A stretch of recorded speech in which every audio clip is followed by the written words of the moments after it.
चलो कोई बात नहीं, इधर हमने कहा अगला जो टॉपिक हमको पढ़ना है वो क्या है, कूलॉम्स। COULOMBS, Coulomb's.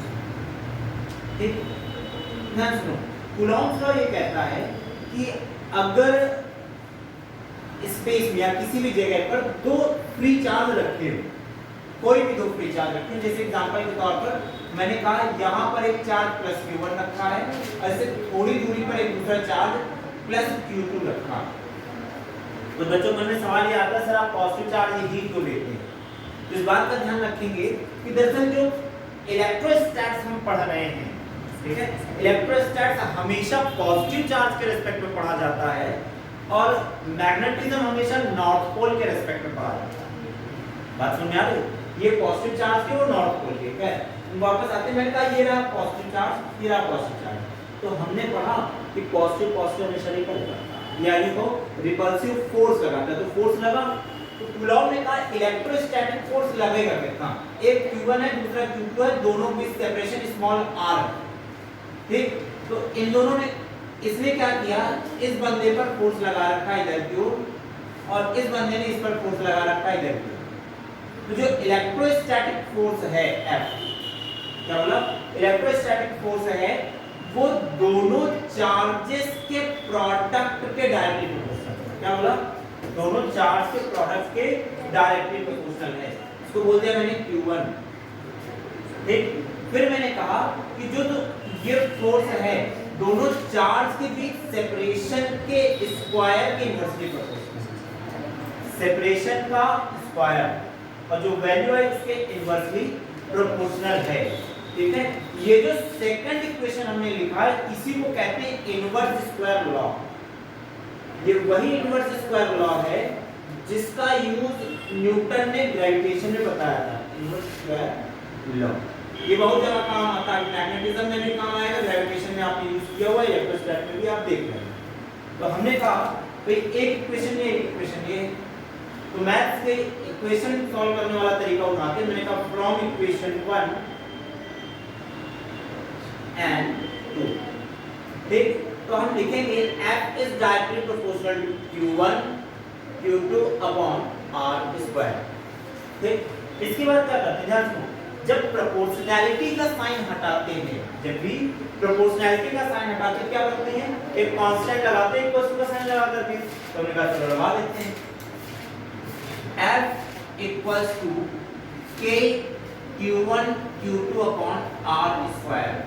ठीक है, ये तो कंप्लीट इक्वेशन बन गई। यहां पर k क्या है, वेयर स्मॉल k, इसको कहते हैं electrostatic force constant, electrostatic force constant. अच्छा, स्मॉल k की वैल्यू कितनी होती है जरा सुनो, तो एक्सपेरिमेंट के थ्रू k की वैल्यू निकालते हैं। मैंने कहा एक्सपेरिमेंटली स्मॉल k जो होता है वो होता है 1/4 पाई एप्सिलॉन नॉट। ठीक, अब ध्यान सुनो, ये तीन अलग अलग कांस्टेंट का प्रोडक्ट होता है। ठीक है, कौन, k, जहां पर एप्सिलॉन नॉट क्या है, where epsilon naught this is the permittivity of free space. अभी पढ़ेंगे परमिटिविटी क्या होता है। तो हमने कहा this is permittivity of free space. अच्छा, अगर इसको हम किसी सिस्टम के बीच में डाल दें, जैसे पानी में डाल देंगे, तो यार एप्सिलॉन नॉट की जगह एप्सिलॉन डब्ल्यू लिख देंगे, वाटर की परमिटिविटी। अगर इसको स्पेस में रखा है तो स्पेस की परमिटिविटी। अब ध्यान, ये जो 1/4 पाई एप्सिलॉन नॉट लिखा है इसकी वैल्यू कितनी आती है? इसकी वैल्यू एक्सपेरिमेंट में जब करके देखते तो आती है 9 × 10⁹ न्यूटन मीटर स्क्वायर पर कूलॉम। ठीक है, और एप्सिलॉन नॉट जो होता है इसकी वैल्यू क्या होती है, ये होती है 8.85 × 10⁻⁻12 कूलॉम स्क्वायर पर न्यूटन मीटर स्क्वायर। बात समझ में आ रही?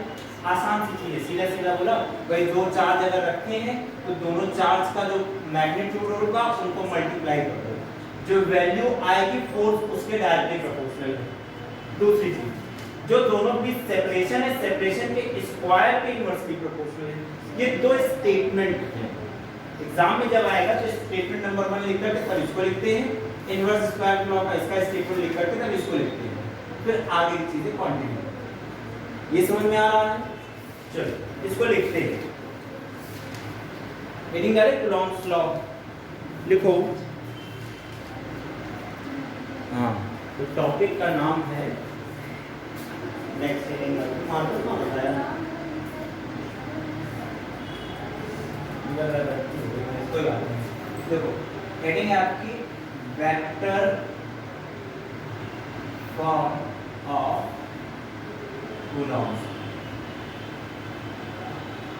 ये बहुत आसान सी चीज है, बस बात है कि अगर आपको वेक्टर टर्म समझ में आता हो तो ठीक है। ध्यान देखो, मान लेते हैं कि कोई दो चार्ज है, ये रहा प्लस Q1 और ये रहा प्लस Q2, ठीक। दोनों के बीच का जो सेपरेशन है वो स्मॉल r है, ठीक है। हमने कहा प्लस Q1 पॉजिटिव पॉजिटिव एक दूसरे को रिपेल करेंगे, तो पॉजिटिव और पॉजिटिव अगर एक दूसरे को रिपेल कर रहा है तो मैंने कहा Q1 फोर्स लगाएगा Q2 पर, Q1 क्या करेगा Q2 पर रिपल्सिव फोर्स लगाएगा। दोनों अगर फिक्स हो तो इस डायरेक्शन में भेजेगा, उस डायरेक्शन में जाने वाला फोर्स मैंने कहा वेक्टर है। अच्छा नाम देते हैं, force on two due to 1, ठीक।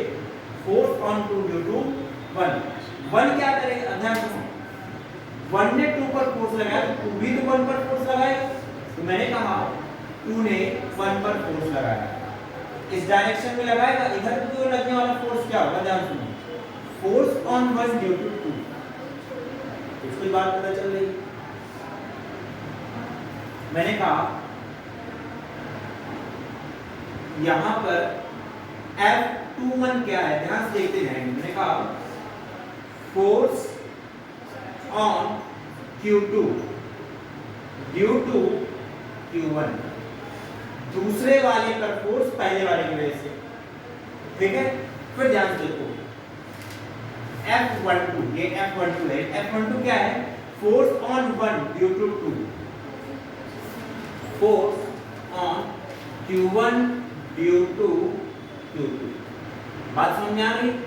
अच्छा, अगली चीज डायरेक्शन बतानी है इन दोनों पार्टिकल्स की। तो अगर हमसे कहा जाए 2 की पोजीशन बताओ, मैंने कहा 1 से देखेंगे 2 की पोजीशन, तो 1 से 2 की पोजीशन उधर की ओर है, तो मैंने कहा 1 पर बेस है इस डायरेक्शन में 2, तो हमने कहा direction of 2 with respect to 1 r cap two 1 unit vector है। यूनिट वेक्टर का काम क्या होता है? सिर्फ डायरेक्शन बताना, यूनिट वेक्टर का और कोई काम नहीं होता है। तो मैंने कहा r cap two 1, r cap two 1 क्या है? डायरेक्शन ti है ना, direction of Q2 with respect to Q1, ठीक। Q1 के रिस्पेक्ट में Q2 की डायरेक्शन। फिर ध्यान रखो Q1 की भी डायरेक्शन चाहिए, तो मैंने कहा इसकी डायरेक्शन किस डायरेक्शन में जाएगी? इसकी डायरेक्शन में। यहां पर ओरिजिन मानेंगे, इधर की ओर जाएगा Q1 की डायरेक्शन, इसको क्या कहेंगे? R12, r cap 12। तो हमने कहा r कैप 12 ये क्या है? ये है direction of Q2 with respect to, sorry, direction of Q1 with respect to Q2। बात समझ में आई? R12 क्या है? R21 क्या है? अब ध्यान सुनो, अब सीधा सीधा फोर्स की वैल्यू रख देंगे। मैंने कहा F21 लिखा है, पहले F21 निकाल। F21 क्या होगा भाई? वेक्टर फॉर्म में चाहिए, क्योंकि वेक्टर फॉर्म में निकाल रहे हैं।